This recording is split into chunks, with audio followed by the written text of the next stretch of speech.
Feel free to share the video and inform consumers who may need to hear about any of the topics we talk about.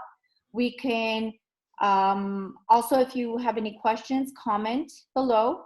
And when we are done, we will hopefully get to your questions. You can always email us privately or together and Facebook message us and let us know in the subject line that this is due to the Facebook Live, as we do get a lot of messages.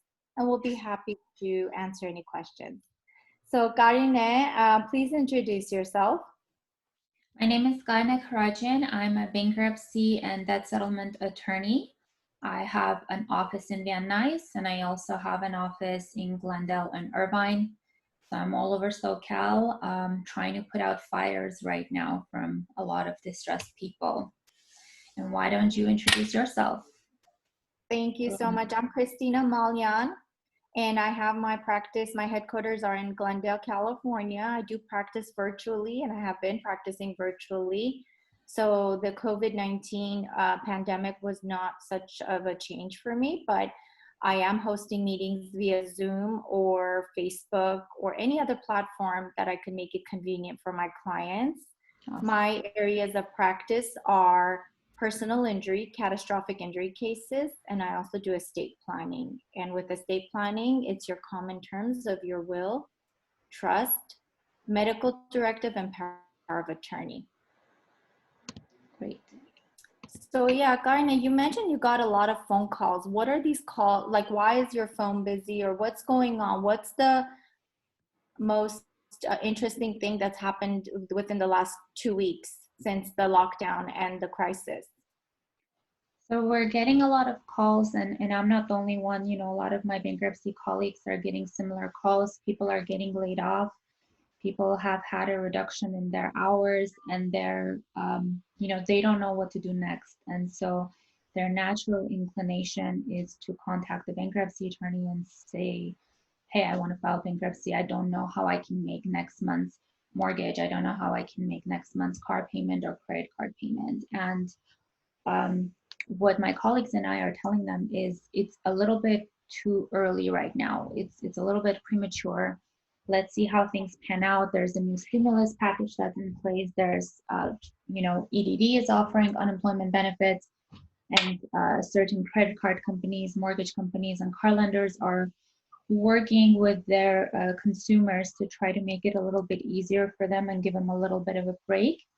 So we're advising people not to rush into filing a bankruptcy as of now, and to wait and see how things happen. And if it's inevitable at the end, we'll deal with it in a few months. But right now, let's just hold off on that. Let's focus on, you know, being healthy and taking advantage of the programs that are in place. So why is it that people are automatically calling just for bankruptcy? Like, why is it their first thing on their mind? I've been laid off, my hours are cut, or, you know, I don't know where I'm going to be in a month or two, or I'm getting unemployment. Why is their first gut rush to call to a bankruptcy attorney?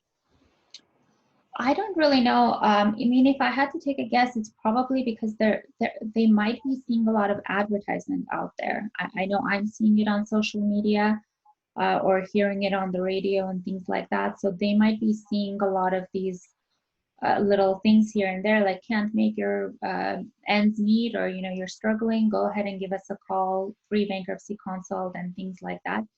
So maybe they're getting that. Maybe they, you know somebody that's been through bankruptcy before and this was a way out, and now they're thinking that they can't avoid it. So a lot of them think that they're, you know, a lot of people think they're being proactive by calling us and getting a head start on this. And generally, I welcome when people are proactive, but in this case, I think it's a little bit too soon, and we don't want to simply file cases just to make profit off of people just because they're in a dire situation right now. Okay. Can you tell our viewers, like, what types of bankruptcies there are available in general, just not even related to this pandemic? So the main ones you hear most often are Chapter 7 and 13. Those are generally ones aimed at consumers. You also hear about Chapter 11s for business reorganizations. There's a Chapter 12 for farmers. I've never seen one done in SoCal, but I'm sure, you know, toward Fresno and stuff, it happens. But the most common ones I deal with on the daily are Chapter 7 and 13s.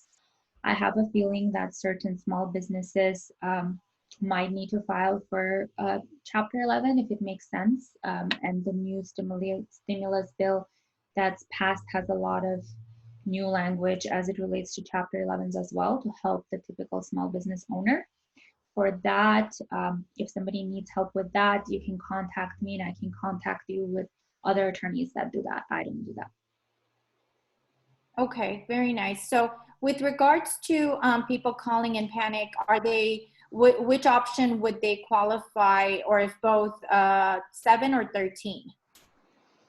So it depends on their particular situation. Generally, 7s are for lower income households and where there isn't too much property, like there isn't too much equity in the property. So Chapter 7 is referred to as a liquidation, but in most of our Chapter 7s, there really isn't anything to liquidate because we're able to protect a good chunk of equity and we're able to protect a lot of personal assets. Now, for higher income individuals or for individuals where let's just say down the line, they can't make up their mortgage payments that they're on deferment for right now. And let's just say they don't get approved for a loan mod or something like that. Chapter 13 steps in and it allows people to make up their mortgage arrears through a 5-year repayment plan. So Chapter 13 is a lot more complicated and longer. Right. And sorry, my connection, obviously, because everybody's home streaming, everybody is on the internet. We may or may not. But you mentioned a good point. I think the biggest fear of everybody just jumping the bankruptcy bandwagon, whether it's an attorney trying to do bankruptcy and they haven't practiced initially, or versus a homeowner who has high equity. What is the fear? Like, what have you seen in your experience happen when people file bankruptcy? Well, let me back up a little. Once you file bankruptcy, can you get out of it? Can you just be like, peekaboo, like here's bankruptcy, but no, I decided I changed my mind. Can you do that? Depends on which chapter you file. So a common misconception with people is that they can file a Chapter 7 and then voluntarily back out of it very easily. That's not the case, especially if the trustee finds that you have had some fraudulent undisclosed transfers or you have unexempt equity in your home, something that they could sell to pay off your creditors.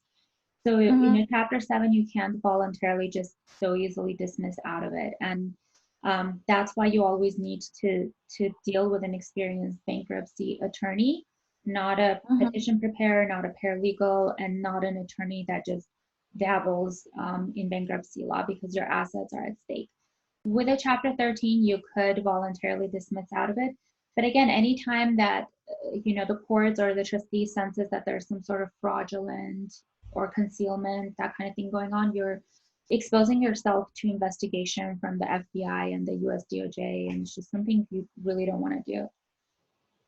Okay. What's the fear with making a mistake if you are a homeowner and you have high equity and you jump quickly and file this Chapter 7? Like, what have you seen, or what should we tell the viewers to be careful from? Again, it comes down to dealing with an attorney who knows what they're doing. So just a couple of months ago, I had a prospective client call in and he was losing his house. The trustee wanted to take his house and sell it to pay off his creditors because he had about $300,000 of equity in the home and he was only entitled to, as a married couple, you're entitled to $100,000 exemption generally. If you're not older or disabled. And so, a petition preparer filed his case, didn't inquire about these assets. The trustee found out, did an asset search, and now he's in big trouble. And there really isn't much we can help with at that point, unfortunately. So that he has to either give up the house, the trustee sells the house, pays the creditor, gives them back the rest, or he has to enter into some sort of an agreement where he's going to be paying back his creditors. I see. Okay. Now there are options, right? Because I know not everybody qualifies for bankruptcy, but like, So what are you suggesting from all these calls that you've been receiving? People being laid off or their hours are cut. They have mortgages due. April 1st is Yeah. on Wednesday. It's 2 days away. There's credit card payments, car payments. I mean, we're all freaking out, right? What Yeah. would you recommend from your stance and your experience? So what I tell people is, first of all, if you're in a position where you can make your payments, please, please, please make your payments, because none of these options that the creditors are offering you are ideal. The thing with right now, there are programs where credit cards are allowing you to skip some payments, or car lenders are allowing you to skip some payments. The good news with both of those is if you enter into an actual agreement with them, make sure you get it in writing. But typically, they let you skip some payments, and they're not going to report it on your credit if your financial situation right now is linked to COVID-19. So make sure you call them, enter into an agreement with them, get it in writing, and at least that way you can get a break from the credit cards and the car lenders for a few months. The bigger issue that I'm concerned with is the mortgages. And before I get to the mortgages, let's backtrack. If you're a renter, there isn't anything uniform right now. The only thing we know is that there's a 60-day moratorium on evictions, both residential and commercial, and that there's a moratorium on foreclosures. But that doesn't mean that the rent is all of a sudden not due or it's forgiven. You have to enter into an agreement with your particular lender or your landlord. So make sure you do that, make sure you get that in writing. Now, for the people who have mortgages, this is what's most concerning to me, is that our governor announced, I think last week, that there's a 90-day forbearance period now with most major banks, aside from Wells Fargo, that California entered into, and that also includes about 200 state chartered banks and credit unions. Initially, we were all, well, most of us in the community were under the impression that this would be like a typical forbearance where your repayment of whatever months you skip gets rolled into toward the back end of your loan, or you get an extended period of time to repay it. The problem we're facing now is, as we're getting more and more feedback from people, and keep in mind there's not one general consensus, it's each lender has its own rules, but it seems to be that the feedback we're getting from most people is that the mortgage lenders want the full arrears, so all 3 months of skip payments, if you choose to defer them, due in the beginning of month 4, which I think just is very problematic. Most people are not going to have the ability to save that kind of money, and then they're going to be forced to either try to do a loan modification or figure something else out. So you mean like if they miss April, May, and June, come July, and assuming things are things go back to status quo, all 3 months plus July is going to be due. That's what you're hearing. That's what we're hearing. Feedback from a lot of things. So we've heard that from somebody who has Wells Fargo. We've heard that from somebody that has Citi. We've heard that from somebody that has Chase. We've heard from some of the smaller ones, like Freedom Mortgage, for example, that they're adding it to the back end of the loan. There was also one person that told me that for them, when they called Wells Fargo, they were told they'll add it to the back end of the loan. So the key is, if you're able to make your payments, because this is not an ideal situation. If there's no way for you to make the payment, then this is obviously better than nothing. And call your lender, find out what their particular policy is, and see what repayment options they're giving you. I'm really hopeful that the ones that are, as of today, are requiring full payments at the end of the 90-day deferment will reevaluate this policy as they see that the situation keeps getting worse, because otherwise it's just a recipe for a disaster. So just be very careful. And the message I want to get across, I think a lot of people are under the impression that deferment means forgiveness or forbearance means forgiveness. It does not. These payments do not get forgiven. Best case scenario, they're going to get tacked to the end of the loan. Middle scenario, they're going to give you an extended time to pay it back. And worst case scenario, they're going to be due in 120 or at the end of the 90 days. So do the banks have the right to report that they are forbearing the loan? And how does it affect the credit, one's credit, if it does? If you're entering into the specific agreements that the governor was talking about, again, you have to demonstrate a financial hardship. It has to be due to COVID-19. So enter into a specific agreement with them. Again, get everything in writing. If you're entering into that specific agreement, according to the governor, they're not going to be reporting the late payments. So it shouldn't negatively affect your credit, but they are allowed to report a forbearance. So that's not ideal. It's not like a direct hit on your credit score, but it is something negative that's going to go on your credit. But I mean, if people aren't getting paychecks, maybe that's the only option right now.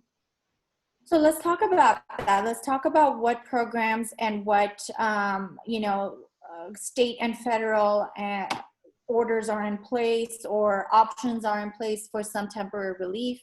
Where can the consumers go? We know we've heard of EDD, which is the unemployment. Yes. So we've heard of EDD. EDD can give you up to $450 a week. It's capped at $450 a week.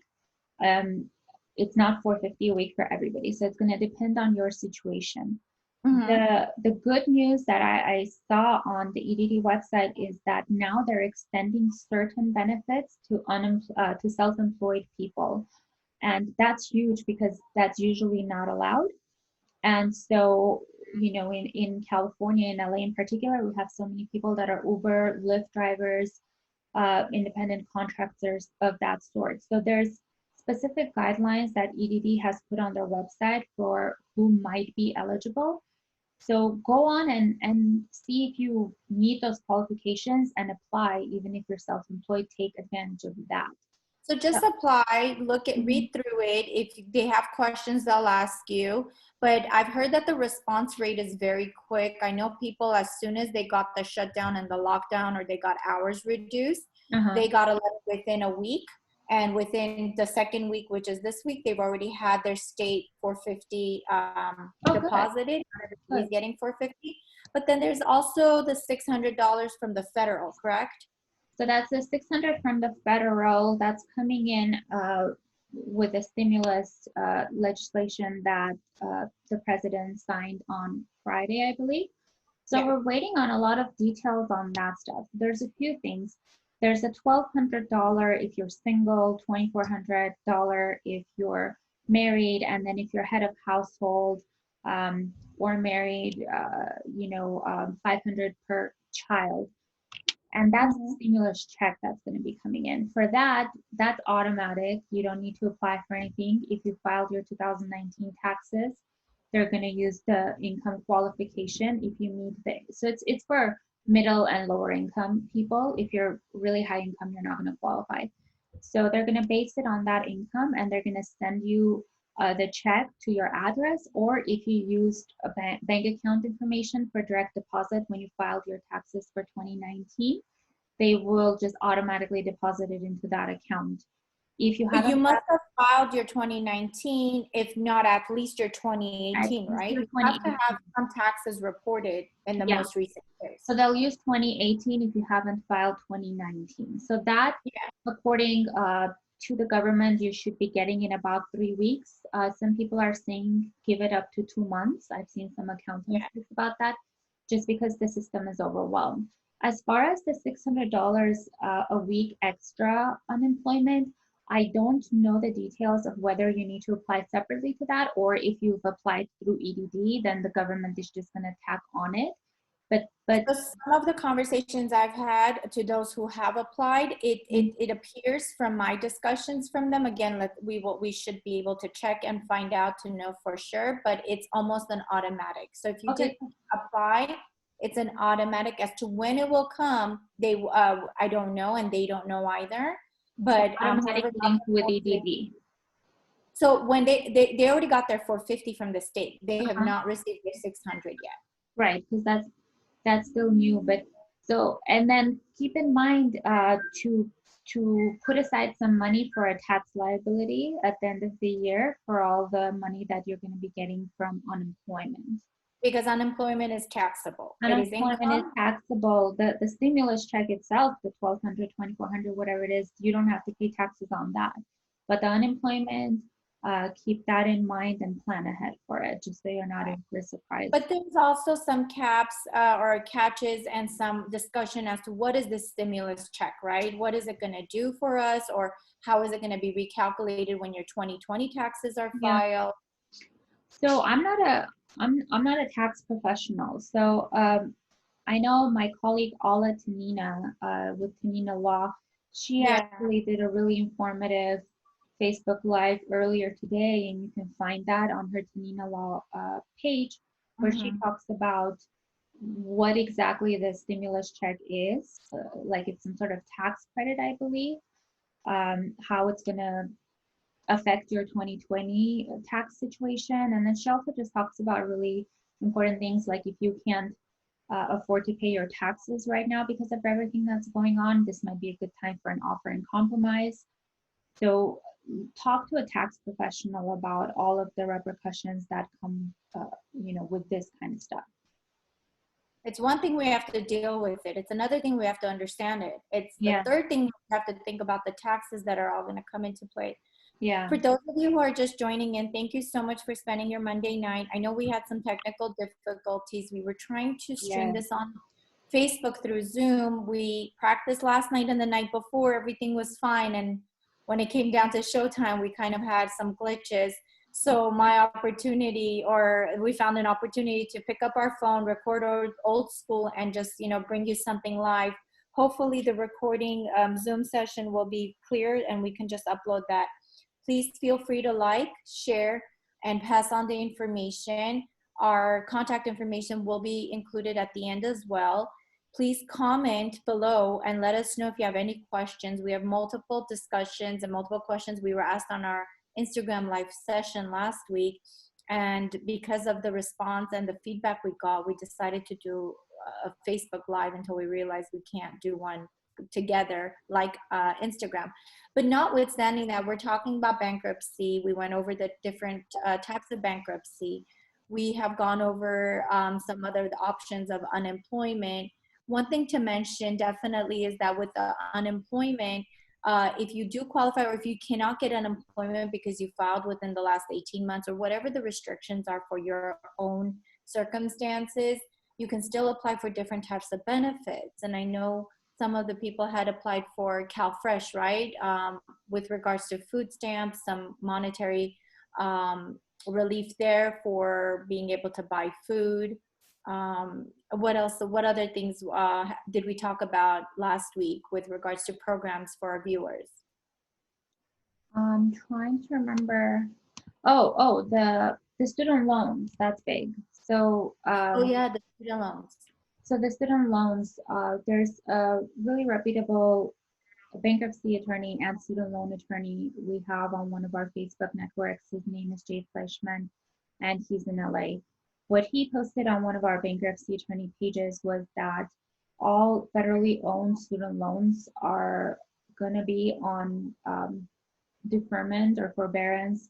I believe deferment, I have to double check that, but either way, 0% interest and no payments due until September 2020 if you are in good standing. If you're in good standing, then all of this is automatic for your federally owned student loans. You don't need to do So it's not if you're in default, meaning you haven't made your payment, they're already after you, they're garnishing wages or contacting you. So if you're in good standing, you reach out to somebody else. I know. I reach out to Jay. But if you're in good standing, then the other good news with that is that those periods where you're not making your payments and you're on income-based repayment, those payments are still going to count toward that. So that's good news for you guys. If you are not in good standing, contact them and set something up. If your student loan is not federal, if it's a private student loan, go ahead and contact them. Again, almost every lender, give it time. I'm sure by first week of April, almost every lender in every field is going to have some sort of a COVID-19 response program set up, and they're going to try to help you through this temporary hardship. Right. So take advantage of it. The key is to be in constant contact with your creditors. And again, if you are in a fortunate enough position where your job has not been affected by this, your income has not been affected by this, just pay. If you're able to pay everything. Deferment is not optimal, but it is a way out for some people. It's a temporary band-aid, essentially. Yeah, it's definitely a Band-Aid. Okay, so just to make sure that I understood you correctly, if your student loan is through Department of Education, which is a federal loan, those are automatics. Those are automatic, meaning the interest and everything goes. And I just dropped my live Our feed, Facebook Live. our Facebook Live. So those are automatic. It wouldn't be live if I didn't drop the phone. Yeah. But the ones that you've refied through private lenders or private loans, call them and talk something out if they are offering any relief. Talk something out. And even if you think your loan is federal, just double check it. I wouldn't take any chances at a time like this. Right. Double check, make sure. And also for let me add something that I forgot to say. For the mortgages, the ones that are government backed, so like Fannie and Freddie kind of loans, they are offering a little bit more, from what it seems like to me, a little bit more manageable as far as forbearance. They're giving longer periods. So get in touch with them. Either way, get in touch with all of your lenders. I would say write out like a list, this is this lender, this is this repayment, do all of that. And then with all of them, whether it's something as simple as a credit card or something as complicated as a mortgage, get everything in writing so that you can protect yourself from negative credit reporting or anything like that. I know. And I know we talked about last week and you were going to do, you were trying to collect every phone number and contact information, right? How's that coming along? It's coming along. There's a lot more lenders than I thought there were. So I'm pretty much done with the car lender list. Now we're moving on to mortgages. Okay. For most credit cards, what I should say is that most of the credit card companies, they don't have a dedicated line to COVID the way certain mortgage companies do. So what they're saying is to call the number on the back of the credit card, because the same Chase can have like 3 different types of credit cards and they all go to different call centers. Makes sense. On a regular basis, we get transferred from one department to another. But keep in mind, again, if there's a way for you to avoid this, avoid it, because even the call times are not, the wait times are a few hours for some of these creditors. Overwhelmed. Okay. Now, I know there was part of the stimulus package. I know a lot of business owners are worried because some may qualify as essential businesses and still operate, even though they may or may not be continuing at the same rhythm of business, or there's businesses that have to shut down. Right. And I know the stimulus package meaning the bill itself, was discussed to provide some type of SBA loans, correct? Yeah, so there's a big portion of money set aside for SBA loans, and I think it's a good idea to contact your local bankers or lenders who are doing SBA loans, because they're going to have a little bit more detail on this stuff than we are. But my understanding is that certain SBA loans can be converted into grants if there's certain job and payroll protections you keep in place. So look into that option, and the loan can be used for certain business expenses that are listed. I think rent and utilities and payroll are the major ones. Yeah, it depends on which one they go for, because I was just reading up on it prior to our session that there's 2 actually in place, or one is in place, the other one is being passed, and the details are being worked out. And one is the Economic Injury Disaster Loan. It's abbreviated EIDL. And the other one is the PPP, which you were just referring to, which is the Payroll Protection Plan. So one of them can be forgiven, possibly, if you meet all the criteria and, dot all the I's and cross all the T's. And the other one is not. There's different terms, but definitely, like you said, reach out to an SBA loan officer and see which one it is, if you need it, first and foremost, because these are these are backups, right? These aren't the go-tos. If you Right. can pay and you can cover your expenses, however difficult it may be at this time, you should do that. But um, in the other sense is if you can't, then reach out to these programs that are in place or being put into place. Yes. Yeah. Do you see any comments on your end? Because I'm just feeding the live. I have I'm not seen it. trying to see so much. No, just people saying hello. Thank you, Yvetta and Jonathan, for the kind words. So I think on the bankruptcy end and on the financial relief end, we've kind of talked about all the basics. And again, if people have questions, they're always welcome to send a message. You can send a message on Facebook. You can send one on Instagram. You can comment below. You can email us. And the key thing we want is we want you to ask questions. So if you have questions, we'd rather you ask us questions. Most of us offer free consultations and we're happy to pass along our knowledge. We just want to inform the public and we want as many people to know of the help that's available to them so they can pass it on to other people. And again, my main message with doing all of this is for you to prevent a rush bankruptcy filing. Don't jump into things. Give it some time, see how things unfold, see how long this lasts, focus on your health, focus on taking advantage of the stuff that's out there for you. And if at the end of the day, you just don't really see another way out, then we can talk about that in a few months, okay? In the meantime, I think it's important to shift the conversation to Christina because on the topic of, taking care of our health and making sure we're on top of everything, I think it's really important right now to discuss at medical directives. So maybe Christina, you could start out by letting us know what exactly a medical directive is and how it differs from a power of attorney, because I think a lot of people mix those up. Sure. Well, thank you for that. First and foremost, Karine, like always, reach out to any attorney, to your local attorney or to us, and we can put you in touch with an attorney. Don't do anything unless you talk to an attorney. Most of us are offering free consultations, especially during this time. So please just reach out to us.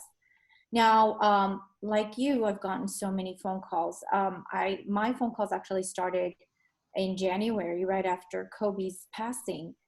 And everybody kind of scrambled over as to realizing that age was not a factor when it comes to passing away.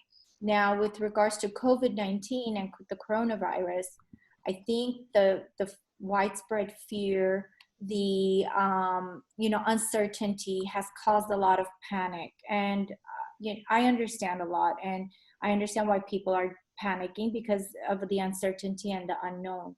So one of the most important documents that I always speak about or I preach is when you're walking, talking, alive, and over the age of 18, you need a medical directive.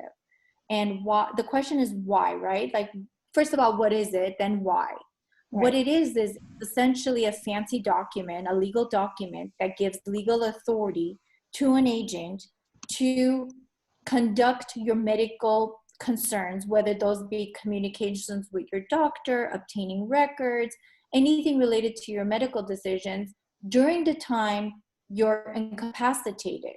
So it's not a document it can be a document to come into play when you're not incapacitated, but that's not the typical. The norm is whenever people are incapacitated, they can't make their medical decisions. And so the doctors and the hospitals and facilities need to know what choices you'd like to have been made. And typically in California, unless you give them oral authority or a written authority, they don't have any right to discuss it with family members.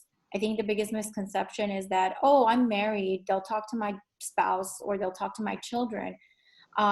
If you've given them oral or written consent, absolutely they will. But if the moment you switch capacity from going from having full capacity to incapacity, they're not allowed to. Whether or not they do it is a whole different topic.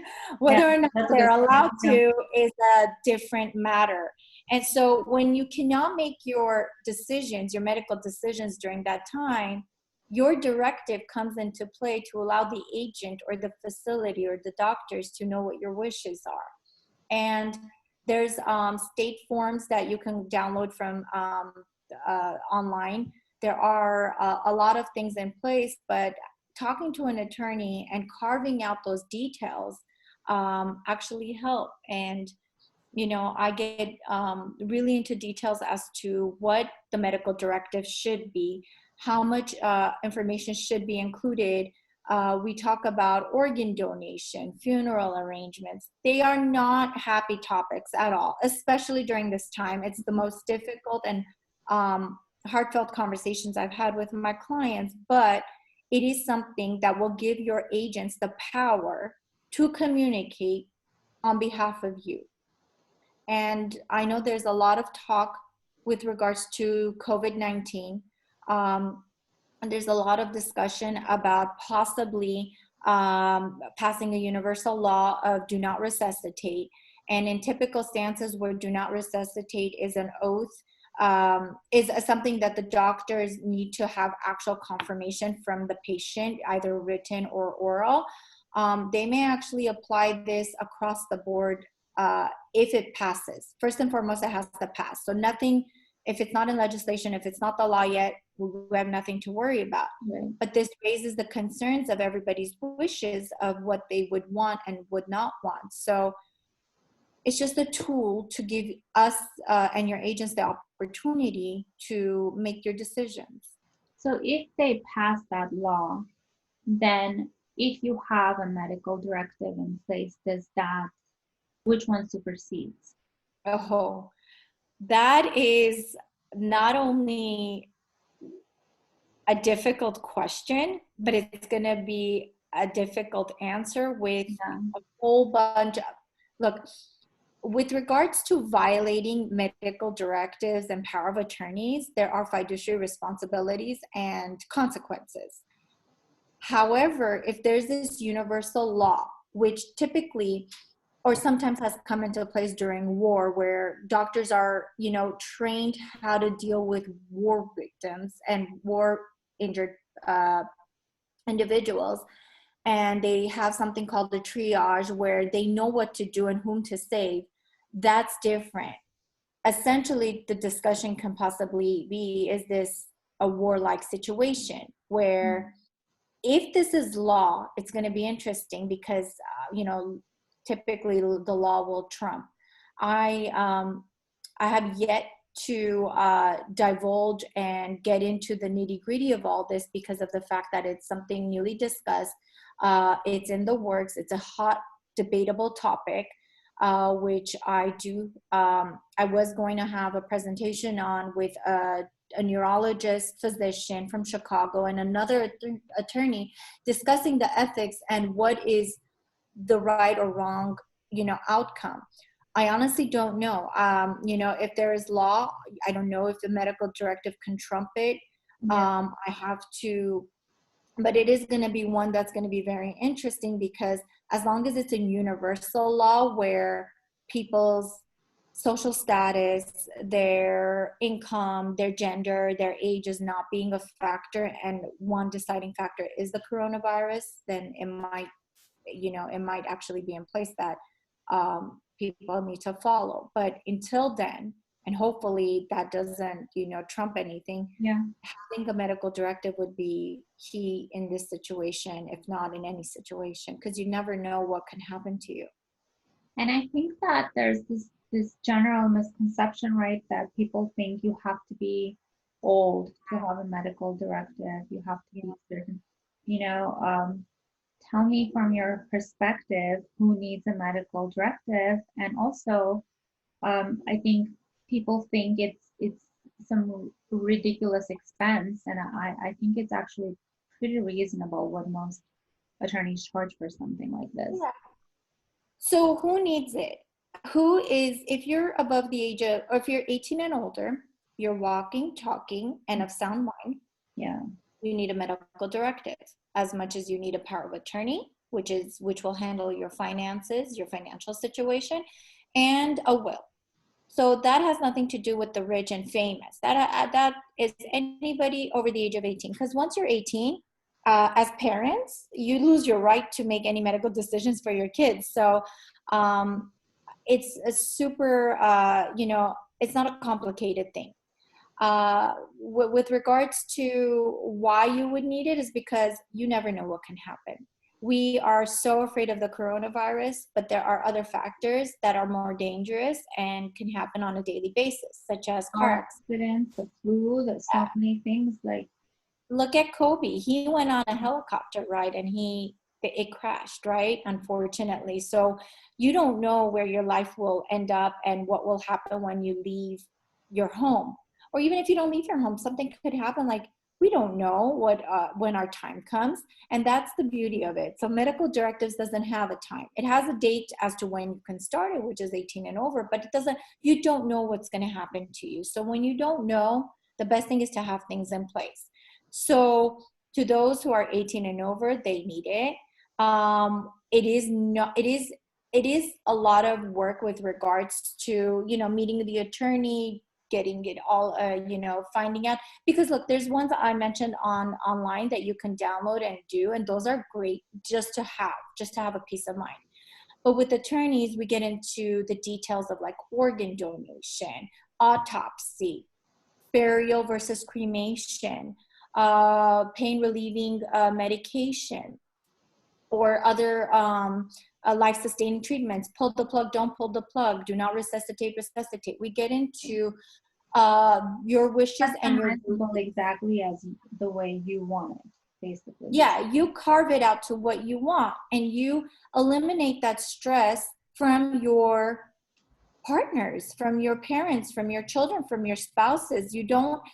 It allows them to have a peace of mind to know that this is what you wanted and this is how they're going to carry out your wishes, as opposed to having them make the difficult decision. And depending on what age you are, it's going to be a very hard choice. So as far as pricing, depends on what you do. If you do it a la carte, obviously it depends on the amount of hours or work. It's not that much. It's definitely less than if you were going to go and hire a conservatorship attorney, where you're carving out thousands and thousands of dollars for immediate, conservatorship, which the judges are reluctant to grant, because essentially what you're doing is you're taking somebody's constitutional rights away of having willpower and the will to dictate their medical decisions.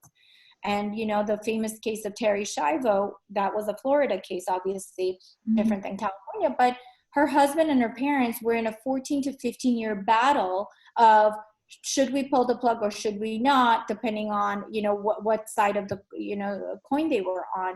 It went up all the way to the Supreme Court. So this eliminates all that. And the judges are reluctant to just grant people conservatorship, because it's essentially giving somebody's rights away. So it's a few hundred, it's not much. It's a few $100s depending on what you're doing. And it's a collective thing. And, a lot of my clients, they do it all together. They don't just pick, one over the other, because power of attorney is as important to make your financial decisions, especially in this time and day, where if you are diagnosed with coronavirus, if you are intubated and you cannot make financial sound decisions, it gives your agent the power to carry out your finances until you come back. And you will come back, everything will be fine, and everything will be hopefully, status quo, and you're not defaulting where you're going to call bank attorneys or debt settlement attorneys trying to figure out after something you've just been through, which is life-changing. Thank you. You're welcome. So these are very important topics. I hope the viewers, if you have any questions, let us know. We're always available. We're a phone call away. We will put in our information on the bottom of this recording. And if we upload the live feed, we'll definitely put our contact information. Yes. If it's something we don't know, we'll ask. We'll find out the answers for you. We are here to help you. Please don't make any decisions without talking to, how they say you need a doctor, a lawyer, and an accountant, a tax person. Like, these three people are, especially during this time, here for you. And I know I'm definitely here for you guys. I know Karine has been doing program after program, jumping on calls, doing webinars, seminars, just to educate the public of how not to make the wrong mistake for the better outcome of the future. Yeah, guys, please make informed decisions. The reason we're passing on all of this information to you and making it all public and shareable is not, you know, any sort of plug for us. It's so you know and you make an informed decision, and your loved ones can make an informed decision. So this way you'll know all of your options, and you know what's going to be best for you. There's no magic formula. There's no right or wrong. You have to do what's right for you, for your family, for your safety, for your health. I think right now everyone's priority should be to stay healthy, to do, you know, whatever you can in your best power, and go easy on yourself. Try to take it easy, but make informed decisions. No rush anything. A bankruptcy will be there, you know, a few months down the line. Don't worry about it. A medical directive, that I think is a lot more important right now, frankly, than a bankruptcy. So for that kind of stuff, I think it is a good idea, you know, to talk to an attorney, and it's a small investment, but a very, very important one in your health. For the long term, absolutely. And it doesn't change. I mean, if your wishes change, sure, you change your directive. But once you set your directive, you're kind of in, you know, it's good. You can change it anytime you want to revise it, no problem. But it's very important. And like Garna said, please reach out. We're here. Social distancing has actually brought us socially closer. Yeah. It has reconnected me with a lot of people from high school, and it has just brought us all together so that we can feel like, you know, a community within our own four corners of our home. And that's okay for now, because we need to think of the general public and humanity as a whole. So I think on behalf of both of us, I want to thank all the doctors, all the nurses, all the restaurants who are preparing and delivering food, all the carrier services, all the janitors, all those people that actually have to go to work and cannot stay home. Thank you guys for everything. We really wish you well. We hope that you're safe. We hope that you are healthy. And I think we'll all get through this together. So we're in it all together. We're, you know, all for one and one for all. Yeah, and please, I know that there's a lot of hardship right now, because I'm hearing it every single day through the people that are calling me. It's very, very sad stories, but you know, I know the finances are difficult, but finances is something that people can recover from sooner or later. So don't lose hope in that. You know, your priority right now should be your safety, your well-being. I know it sounds cliche, but let's take this opportunity to enjoy the time we have with our family, Right. and to let out some creative outlets, all the things you never had time to do. Now is the time to do them. Here we are getting on Zoom tutorials, not doing all that great today, but you know, progress. Definitely did not. That was not our fault. That was Facebook. But Totally. just do you know, take this time to do things that you've always wanted to do that you haven't had time to do. Meditate. Gratitude, I think, helps a lot, because the more you stress, the weaker your immune system and all that. So just keep positive and know that we're here to help you. A lot of other attorneys are here to help you. Healthcare professionals are here to help you, and we'll get through it, and we'll just keep sharing whatever useful information we find. We hope we don't spam you. Feel free to mute us if you're tired of our advice. I know, right? But yeah, everybody's in it together. Thank you so much for everybody tuning in, and whoever's going to like and share this video, please do so. I know the quality and the sound may not be all there, and my movement, you know, me holding the camera literally, you know, for this whole time period for about an hour. It's fine. But I was going to say something, but I totally blanked out. But thank you. Oh, this is what I was going to say. A lot of attorneys have come together to even offer moral support. And whether we are an attorney, a therapist, a doctor, any profession, it doesn't matter. If you need somebody to talk to, we're here, we're available. we're all, you know, trying to adjust to this new norm. And even though I've been virtual for months now, close to a year, it's a new adjustment given the fact that members of my family are also home and we're all, you know, having the same living quarters as work quarters or study quarters. So it's a lot of, you know, a lot on somebody to take, but we'll make it through. And I know Garna is always a phone call away. She's my go-to in the middle of the night. If it is, don't call her in the middle of the night, but I never sleep best, so just shoot me a message anytime. me too. And then I know like other professionals, like Golnar was, she was my rock today. And Golnar's from the Dordic law firm. They do personal injury, catastrophic personal injury cases. And, you know, just I had come across an issue.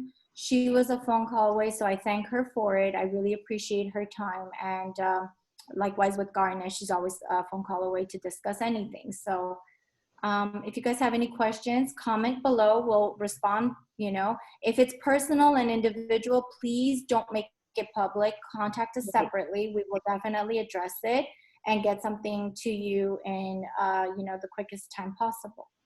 Just make sure if you're sending us a message on Facebook or on Instagram and we haven't interacted before, make sure you put that like in the first sentence that this is like a question related to X, Y, and Z. That way we know to address it so we can filter through some of these more quickly. Yeah.